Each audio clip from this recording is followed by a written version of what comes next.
Hello lords and ladies, welcome to Cartoon Hangout, your place for all things cartoon.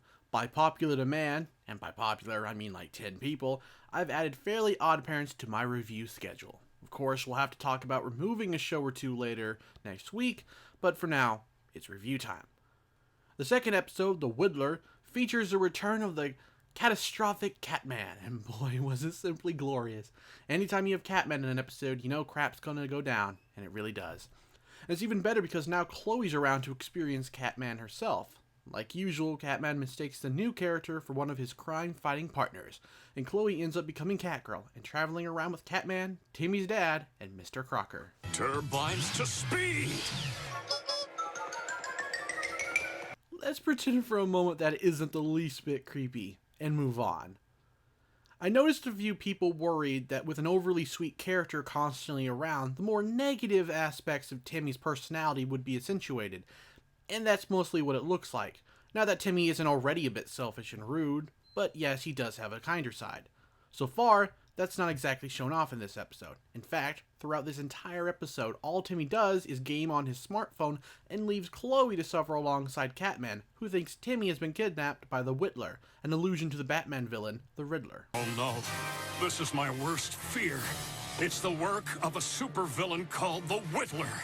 He's obviously kidnapped Timmy and left this whittling behind as a clue.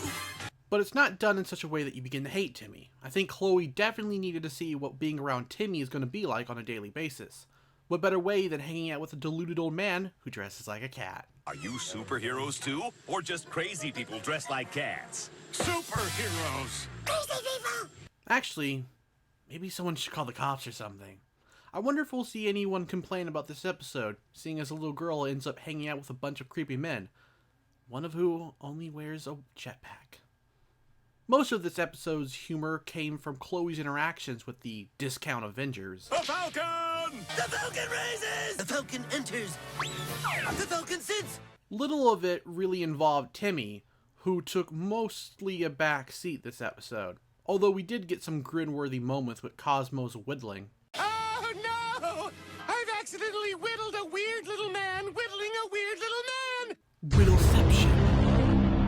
I'll admit to being worried that subsequent episodes wouldn't have enough to really review or discuss, but the words are simply pouring out of me. This episode was really fun, and actually didn't involve much wishing at all. Yeah, I know, weird. For once, the crazy stuff going on isn't a direct result of Timmy or Chloe wishing on something. You smell that? Smell of freshness. Insert people naming episodes that do this exact same thing. Basically, I found this episode very entertaining because it shook things up a little bit, as you'd expect from a new season, and it focused more on Chloe than Timmy.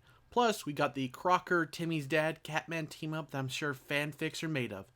Seriously, Adam West is a god among actors. He's so happy to poke fun at his time as Batman in the 60s, and you can only admire the man for that.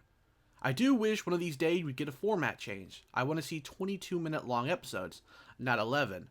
But this is coming from a 23-year-old man, and not a kid whose attention spans have probably been decreasing with each passing generations. So what do I know?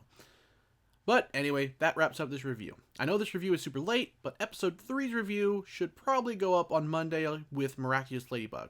Let me know what your favorite or least favorite moment of the episode was. Thanks for watching, and take care.